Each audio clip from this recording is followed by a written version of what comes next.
Okay, what was it like growing up in Washington Heights? Oh, that's a good question.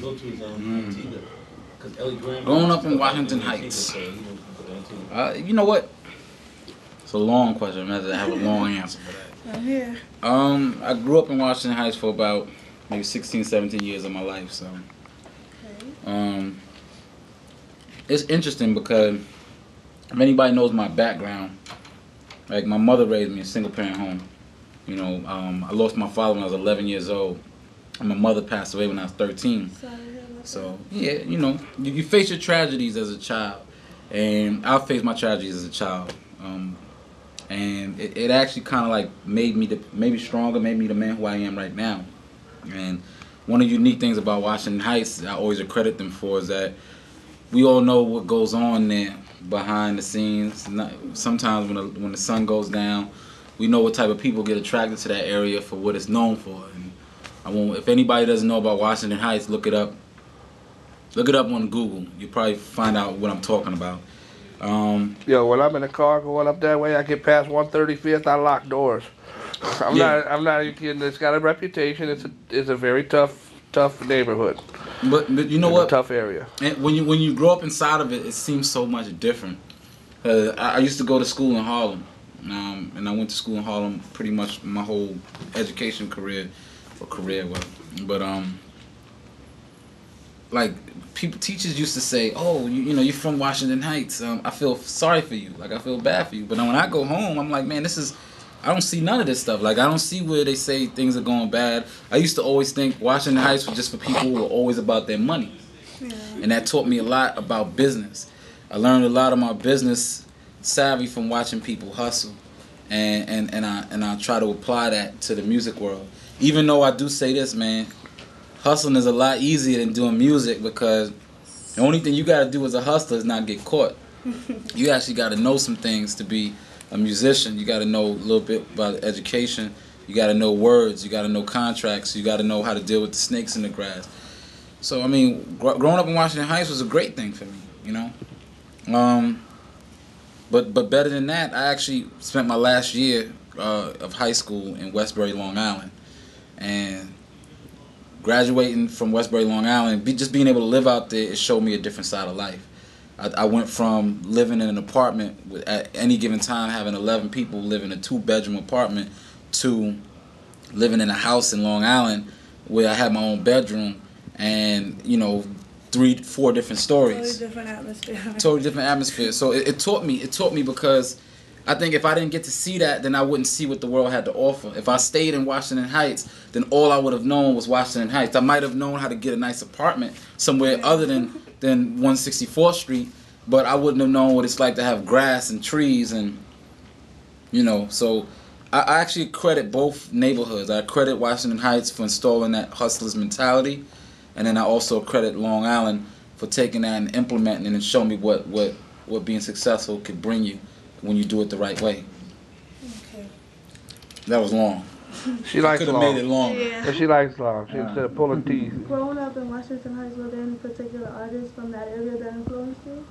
Oh man, Washington Heights. I don't know. I don't even know. Yeah, I tried to do my research. It's not really that many. Who else is from I gotta tell you, Washington you're the only brother I know that rap come out of yeah. Washington Heights, and it's kind of amazing to me because you know you think Brooklyn, you think Biggie and Jay, but you think Washington Heights, it's you. That's not that's not you. That many. I think we had the dude from Illinois Scratch. Remember that song? Where my homies creeping through the hood. She's a youngster. I remember. Yeah, I'm sorry, you got it though. I don't know. I think one of those guys was from Washington Heights. But you know what? I tell you this. A lot of movies and a lot of music videos, a couple music videos got shot in Washington Heights. One of which was the Method Man video with Mary J. Blige. Oh, yeah. So when I mean, and then obviously, if you know Washington Heights and you know Harlem, you know you're not too far from where everybody feels the Renaissance is. And I think Washington Heights is just the same way, but just different looking people. You know, you go from Harlem, it's a different look. You go to Wash Heights, you see a lot of Dominicans, and I think that's the only real difference. But as far as musical influences, I mean, it probably didn't come from Washington Heights. Yeah, who in general? Yeah. But in general, you know, I give it up to cats like Slick Rick, Okay. You know, the ruler. I think he was like, he defined that whole. People always run around talking all braggadocious. I think Slick like had it way back then. He knew how to do it the right way. Yeah. So with it. I mean, and then obviously there's the obvious, like the Jay-Z's, the Nas's, the Biggies, the Snoop Dogg's, and Dre's, Outkast, and I still get influenced nowadays. I mean, by cats like Kanye, Lil Wayne, 50, T.I. I mean, there's a lot of people. So I'm one of those dudes that I'll listen to every record and and listen with honest ears. And I wouldn't, not to say give it an opinion, but I would take something good from every song and say, okay, this is what I like about this record. You know? I hear you. I noticed that you worked with a couple of artists. Who would you like to work with in the future? Man, who would I like to work with?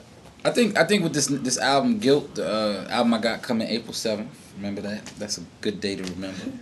I think I got the opportunity to work with the people I want to. I'm never that type of person that looks at the Billboard charts and says, "Oh, these are the top 10 artists in the country. I need to do a record with one of these people." Because what I feel like happens is you don't define yourself as an artist. You know, when people first heard Mims, any record, whether it's anything that I did or still do, is never, "Oh, I like that song that Mims was on." It's always, that's a new Mims song. That's a new Mims record. Whether it's This Is Why I'm Hot, whether it's Like This, whether it's the Move record now. You know, you always associate these records with me. And then when I go to get other people on it, like the Junior Reeds and the Shams, I make it and create a whole different record and a whole different mood. So that's why I dibble and dabble in the whole reggae world. Because one, my family's from Jamaica, and two, yeah, I'm actually Jamaican. Oh, see? Yeah, how is it like when you go back out there? It's good. For me, it's good because I get a lot of respect. So when I used to go out when I was small, when I was little, I used to walk the streets. I walked the streets one time, and this is when I was young, before music even was a thought. And you know, you walk on the wrong block any given time, and you got like 1,000 people just following you, asking you for money. Yes. And it's crazy because that was like, you know, that was the reality when I was young.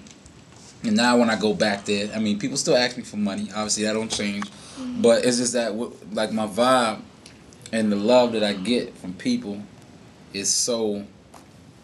It's like, especially Jamaica. Like I feel like.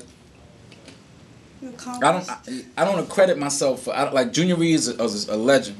Baby Sham is a dope reggae artist. I don't accredit myself for doing anything for them other than just giving them another look with the This Is Why I'm Hot record. So when I go out there, the people who embrace them embrace me because they know that I took that sound and I still do take it all over the world. So not only am I in the U.S. representing for the reggae for Jamaica, I'm in London, I'm in China, I'm in Asia, I'm in South America, I go to Guyana, you know, and I represent wherever I'm at, you know. So I think that's a big thing. So big up to all my Jamaicans out there. I bring y'all with me, you know. I'm American, I'm a Jamaican, I guess you want to call it. But if I had to wear the flag, or the Jamaican flag on my back, I would wear it with pride.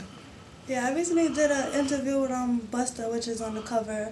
I noticed that he's on your album too. What song is that?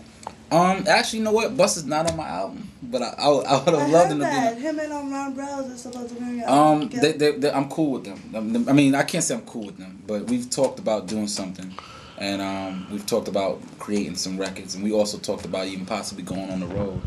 And it didn't happen because I had to close the project. That doesn't mean it won't happen. Okay. It's just not on the album, But you know, somebody like Busta is a prime example of the epitome of hard work, man. And yeah. This is a man that not only has been around so long, but when he hits that stage, he hits it like he's just hitting it for the first time in his life. Energy. He said that's that Jamaican that come out of him. So and he respects music. You know, he's a musician. So if I would ever get on a record with him, and I think we're working out some things, like I said, you know, it's gonna happen. I think it's gonna be crazy. It's gonna be dope. I actually hit you on MySpace one time and you didn't get back. So, do you answer your own fan mail or do you have someone answer? You know what? I do. I try to. And if I don't, I'm gonna be honest. If I don't, then it's somebody who's close to me checking it, who reports back to me and lets me know who's hitting me up.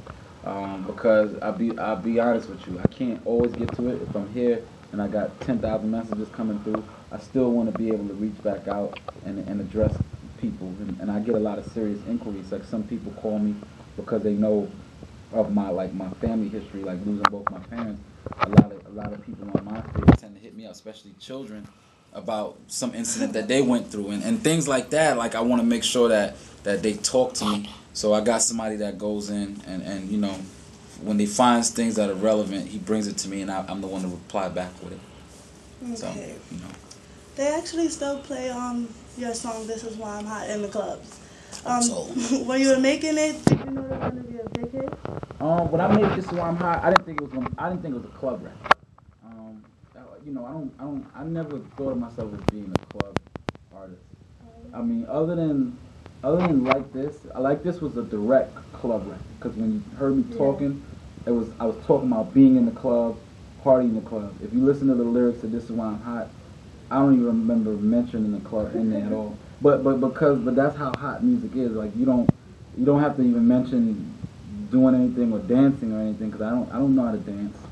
So you don't have to mention that stuff. Like and the record might just find its own way in life into living. Even with Move is not a club record. It's not a record that was designed to be played in the club to tell people to dance and have fun. It was just a record to design to really kind of get me to vent. And now it's getting played in the club because people, I guess they want to dance to it too. So yeah, but it's still hot. They played at the China Club last night. Word up, yeah, China Club. Crowd gets packed. Yeah. She has the coat check over at China Club, so your joint come on and it gets, you know, the floor gets crazy. Word up. You already know. We try to keep it in the club and having fun, and I want to make sure that people just get to vibe out. You know, I don't care. And that's the thing. I make records that I think can play in the club, but if you want to listen to it while you're jogging, you could do that too. If you want to listen to it while you know, putting on your clothes in the morning, This Is Why I'm Hot was a perfect record for that. Because you know how many girls are probably like looking in the mirror saying, "This is why I'm hot," you know. So I mean, I do that. all right, there you go. And I think that's important, man. Music is like a way of life. It becomes a part of people's lives, and that's why the game has changed so much, because now people use music for different reasons, and some might use it to work out, others might use it as a stress release, some might use it just to pass the time at work and put on the record or put on the radio so that they can hear some music to keep the clock moving. So. Music is my life. I love music. Yeah. Tour. There you go. Music is my savior. Tell me something about tour. You plan on going on tour with anybody anytime soon? I plan on going on tour with everybody. I'm trying to make money this year. I hear you. I mean, touring is an important aspect for me because it allows me to be more personable with my fans. I mean, you know, I didn't jump in the game and automatically. I've done some big venues where it's been 20, 30, 40,000 people plus, but most of the times I'm doing intimate venues where it might be maybe, you know, 500 to 1,000 people, and I'm able to just really kind of reach out, touch and grab my fans. But as far as touring is concerned, I plan on being on tour. Last time around, I actually was on tour by myself. I had the Music Is My Savior tour, which was sponsored by Microsoft. And you know, I don't wait for. I mean, there's nothing wrong with the Scream tours and the Rock the Mic tours. Those are great things. But when you want to build an artist's career and credibility, I want to go out and reach out to my own fan base. So if I put out a flyer that says I'm going to be in a building and only 2 people show up, then I know at least those 2 people came to see me and not everybody else that's on the bill. So you know, this year we'll see what happens as far as the touring aspect is concerned. But you're definitely going to find me on a tour at least. Okay, that's good to know your album is still coming out in April. Yeah. Tell me more about it. Why, your birthday's in April? No. Okay. My birthday actually passed. Oh, happy belated birthday. Thank you. There you go. Tell me more about your album, Guilt. The album Guilt, my birthday's in March. I'm an Aries, by the way. Okay. Not that it matters, but my birthday actually comes out when it comes. April 7th, and those are also Aries. So big up to all my Aries in March. Go buy the album. I know more than 1 million of you out there. My album Guilt is you know, like, to me it is my first major label project, because when I delivered The Music Is My Savior album, that was an independent project. It was me getting favors from producers, you know, like, yo, I need to make an album. What you got for me? And the Black Out Movement, shout out to them, they took care of me on the first album. This time around, I actually got, you know, a very generous budget to go in the studio and work with whomever I wanted to work with. And, you know, and I wanted to make sure that if I thought music, that music was the only thing that was on my mind. So I went in the studio and for 4 months I locked down, did nothing but work in the studio, and came out with this Guilt album. The reason why I call it Guilt is because I feel like there's you know, there's a real disconnect with hip hop artists and their fans. In the respect to say that as soon as one of us gets on, and me myself included in this, you know, the first thing we do is turn around and throw our money back in our fans' face. And I say that by some of the music we put out, like, you know, we talk about, you know, Lamborghinis and the $1 million chains around the necks, and all this other stuff that people nowadays, back in the day, you talked about it was cool because everybody had the opportunity to get it. You could work hard, get it for yourself, and that's what we should have been preaching in the records. But instead, it's almost like I got what you can't get, and I don't like that. I don't like feeling like I'm waving, you know, a duffel bag of money in somebody's face that just lost their home or just lost their job, or, you know, it's a recession. So I mean, there's a time and a place for everything, and this album really toned down a lot of that baller stuff. And you know, you see me, I'm out here, even though my belt is shiny, I'm not gaudy. Like, I'm not a gaudy dude. I'm not, you know, I'm not spending $100 on a chain. That's stupid. I don't ever remember seeing you rock chains. Yeah, Do you ever? like, Have you ever rocked one? I used to. Back in the day when chains mattered, because nobody had one. It was cool because, you know, you get in the club and you look different. You know, you stood out, and I was young, and I had the diamond bracelets with the rings and everything. And this was when I was young, but I grew out of that real quick. And one, because people used to always try to rob me. Two, because it just, you know, now everybody has one, and it's like, you know, there's no meaning behind it anymore. You know, there's no meaning behind why people wear jewelry except for the fact that they seen it in their favorite video. And then you see some of these chains that people got on, it's ridiculous. Like, yo, come on, like, So fake. you know, and they fake. You know what I'm saying? So I mean, for me, it's like, okay, and I'm not knocking nobody. I mean, if you love it, you love it. That's what you do. But just be aware if I put it like this: if you see me flashing something on one of these hip hop websites, and that's an open invitation to rob me, in my opinion. You might as well, because I mean, it's a recession. You know what I'm saying? People can't feed their family. You know what I'm saying? So why do I want to go around talking about the Bentley that I got? So now when they see me, they know that that's my car, and when they come and stick me up, I shouldn't feel bad about it. You know? So. I feel you. Nadine has you in her iPod. She don't leave the house without her iPod. Who do you got? You got an iPod, and everybody got some kind of MP3 player. Who do you bump? I got a cell phone now. Who are you bumping right now? Let me see. I got Someone the Thriller hot. album. Who's hot out right now? I got the Michael Jackson Thriller album on repeat. All right. Pretty Young Thing. PYT, that's my record. That's a joint right there. You know what? I'm like, most of the stuff I listen to is my album. Right. Most of the stuff I'm listening to is Mims. Mainly because, one, I'm in the process of, like, I was just in the process of closing it out and making it sound, having the sonic sound for the album. And two, you know, I want to see what mood I'm in, what song I want to listen to in my album. It just kind of helps me figure out what other people are looking for. But other than that, man, I mean, I got some classics on here. I got the Reasonable Doubt. I got the It Was Written by Nas. I got the Thriller album, Michael Jackson. I got the Best of Prince. You know what I'm saying? When Doves Cry, I do that. I like R&B. I'm an R&B dude. I got the Old School Fugees album, The Score. I got the Lauryn Hill album, Miseducation of Lauryn Hill, which is one of my favorite albums. You got a very eclectic taste. I told her in the lobby, I said, I bet he got R&B all up in there. Paid in Full. You know, I take it with Eric B. and Rakim. Man, I take it back to the Bobby Womack. I mean, I go over the place, man. Music to me is no boundaries, and I'm young, but at the same time, if I listen to a song from the 1940s and I like it, then I'm gonna buy it and put it in my iPod or my phone or my Zoom player. All right. Before we get out of here, I never talk to beef stuff. I don't. But I'm going to tell you, you a cat I followed your whole career. We both happen to be big fans. I never see you try to engage in beef. I see it fall on your lap constantly. Yeah.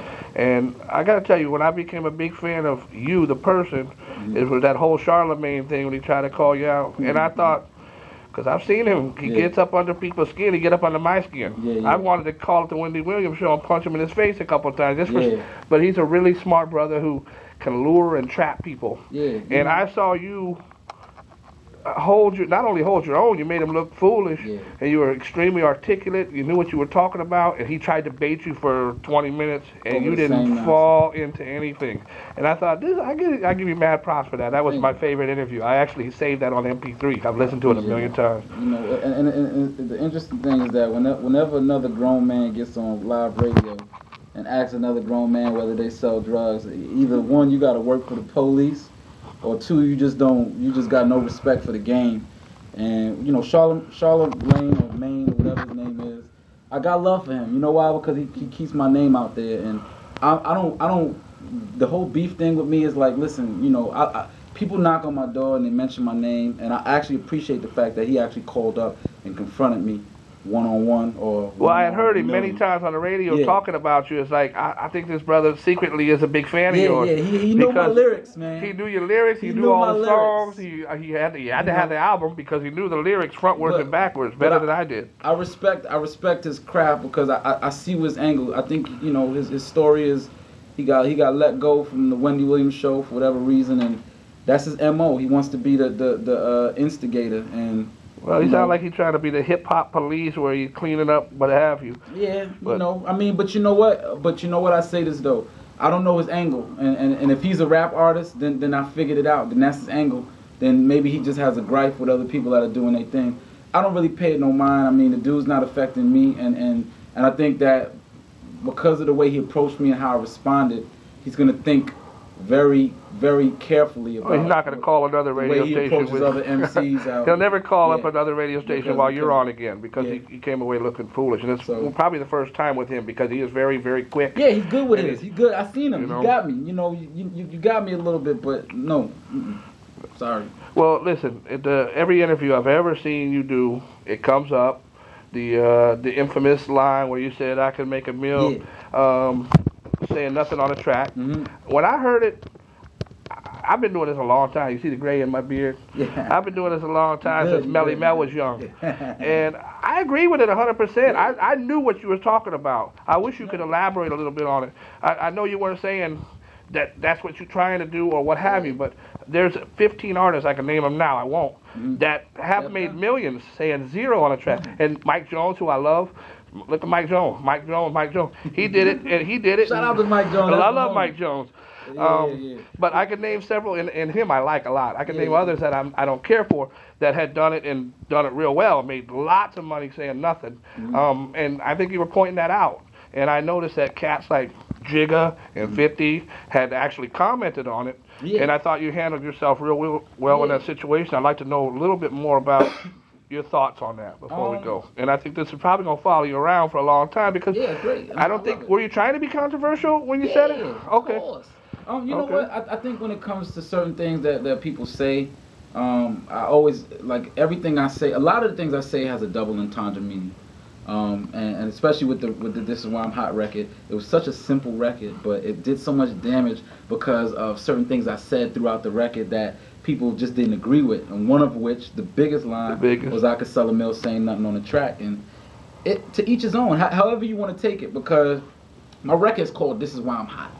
That means I am, my whole song was about being, part of my French, the shit, you know, the man, whatever you want to consider yourself. And to make a line like I could sell a mill saying nothing on a track, the double entendre meaning is, one, I'm so hot with music that you know, I'm so hot with what I'm doing that I can whisper. Remember the Pootie Tang movie? Yes. When he was in the studio and the radio guy was like, yo, we got a new record from Pootie Tang, and then it was like, listen to it, and then it was nothing. I mean, nobody said nothing about that movie and about what that movie meant. But you know, the truth of the matter is that's one way of looking at it. And the other way is that's the state of hip hop. You know, am I wrong by making that assumption that certain records go out without having any type of content, and those are the records that sell and make money? So with that being said, you know, I'm not I don't take it back, and I think that's something that many of artists have commented on. Like, you know, like you said, you mentioned the Jay-Z's, the 50 Cents, and even when they approach the situation, they got to look at it from a respectful standpoint. I'm only stating my purpose. When other artists go and do it that people enjoy, they take it as, man, he's the most brilliant person ever to hit hip hop. When I did it, I was the worst rapper in the world. So, you know, I guess, you know, I just caught people on a bad day, but hey, it is what it is. I mean, I said it and then I did it. All right. You know? Well, that's hip hop. Thank you. That's hip hop. Last question. Mm-hmm. I love everybody. I think I'm guilty of even hating on you a couple summers ago when I heard that you did a million ringtones. Yeah. Like it was nothing. I think you might have been the first one to do a million ringtones. I don't know that for a fact. But I know when a brother came up to me and go, you know, he just did a million ringtones, and I ain't sold but 5 of them. All of us were sitting around going, what? Tell me how that came about, and is that something that you and your company was purposely trying to get, or was that just because the song that "This Is Why I'm Hot" was so hot that it just took off like that? You know what? I don't know. I think it was platinum with ringtones is crazy. Yeah, you know what? I think that and it's crazy. This question could go so much deeper than where I'm probably gonna bring it.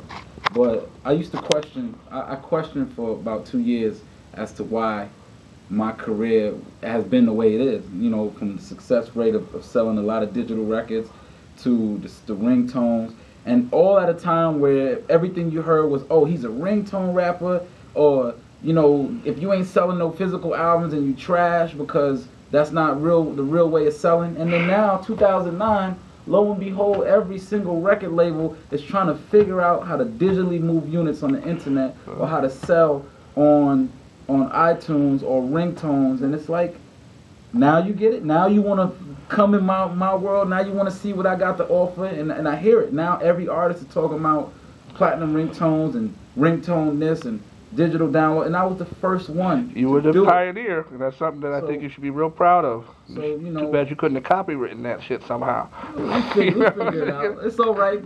It's cool because I did what I had to do, and I started a new era of the way record labels, musicians, up and coming artists, producers. I started a new era of the way people got to think about how to sell music. And bigger than that, you know, everything for me has been a blessing. Everything that I've received has been because of God. And a lot of people, you know, probably sit here and be like, "Oh, I don't believe in that." Yeah, whatever. I don't care what you believe in. I know what I believe in, and I know what I've been blessed with the opportunity to receive. And for me to have been put in that position, and anything that goes on in my career to the end of it is going to be because of that man. So. Well, that's an excellent way to close out this interview. Man, I want to thank you so much for not only the music, but for keeping it real at all times. Mm-hmm. I appreciate even being here today with this interview. See, taking this. Let me hold this up, too. Yeah. You know, that's what y'all need to be supporting. That's Xplosive Magazine right there. By the way, we're out of the Bay Area. We are national. We sell everywhere. You got love for the Bay? Please say yes. I got one, you know. Because they go. This is they're fitting everything out. They're gonna be listening to this sentence right here. Hyphy, I take it to the Bay, Frisco to Sacktown, even in San Jose. All right. We do it live, man. I love the Bay. I love the whole hyphy movement. I've been a supporter since probably about when I first heard it in 2003 when I was on tour with Method Man over in we did the Fillmore Auditorium out in Frisco. And, that's 2003. That's before a lot of people knew who I was. So do your history. If you hear me, Mims, on tour with Method Man, a national opening act 2003, before This Is Why I'm Hot, and you know I was on my grind. Shout out to the whole Bay Area. I got nothing but love for them. Everybody over there, man. For real. That's all right. And I got people in Canada that knew about you way before then. I think you broke in Canada before you did it in the U.S., right? Before you broke in New York, you broke in Canada. Am I tripping? I received the album. I actually put a record out called Love 'Em All in Canada. Okay. That within the matter of 4 weeks sold about 50,000 units in Canada, and in maybe a year's time sold about 100,000 units. You guys like nominated for like a Grammy or what is it called up there? Much Music Video Award. Okay. The Canadian equivalent to MTV, which I think is like a sister company to MTV. All right. I mean, bigger than that, it was just really my first time getting my feet wet in the business of music. Shout out to Dirty Swift. For those who don't know, Dirty Swift that's one half of Midi Mafia. That's the dude who did a lot of work with 50. He did some stuff with Fantasia, and that was the dude who produced that record way back when. And me and Swift, I knew him when he was in the Bronx, you know, working out of the apartment on a little 8-track machine, and we was grinding it out back then. That's in 2000, and I'm not old. I work hard. You're still a young kid, ladies and gentlemen. I'm in my 20s. I don't want to say how high in my 20s, but y'all figure it out. All right. March 22nd, I'm an 80s baby. One last time, tell them when the album drops, April 7th? Is in stores. The album's in stores April 7th. All right. It's called Guilt, you know, and if you appreciate the interview, man, because I gotta give it up, man. Like her questions. She's awesome. Isn't she good? She's awesome. You know, and she asked the right questions. So not only just don't look out for my career, but look out for hers as well. I'm telling everybody, she's really, really coming up. She killed it with Busta. She's new, but she's doing really big things. And this is a big thrill for her just to be here with you today. And I appreciate you for seeing us, taking so long, and the long answers. A lot of times you ask a brother, hey, what was it like coming up in Washington Heights? It was tough. Next. You know? I could have made it go longer, but I just, I don't want to bore No, we good. Thank you so much, man. I really appreciate everybody. But make sure you go check out that album, Guilt, dropping on April 7th. Got Trey songs on there? Nah, I don't. Well, all these rumors on the internet. I did a record with Trey Songz called Donkey Booty. And, we talked about the record earlier. It's a dope record. Shout out to Trey Songz. But it just didn't, with the album's leaning, it wasn't really that record that I wanted people to get it used to. But if, it's out there, somebody leaked it. So. Well, I will tell you this. Biggie's up on that joint because Bread and Butter, I've been bumping that. Tell me that's a second single, so I know it made it on the album, right? What I'm saying? You put me on the spot here. You put me on the spot. The Bread and Butter record was a leak record. It was intended for street purposes only. Shout out to DJ Absolute. He produced the record. It got leaked out, and honestly, we wanted to go for clearance of the record and work all the paperwork and angles, but because of the leak, it just kind of left us, with the door wide open for a lot of legal issues. So I don't want to deal with none of that right now. I don't even know how you would clear it. I already got all those. I got some pending stuff on the table. I'm trying to square away, so we don't want to cause any problems. And honestly, when we're able to work that situation out, it'll come around. That record is bananas, man. So congratulations on that. Y'all can check Go it out. right to YouTube. I've been bumping it all day. Exactly. All right, once again, thank you so much, man. I appreciate everything you did for us today. I appreciate it, man. Thank you.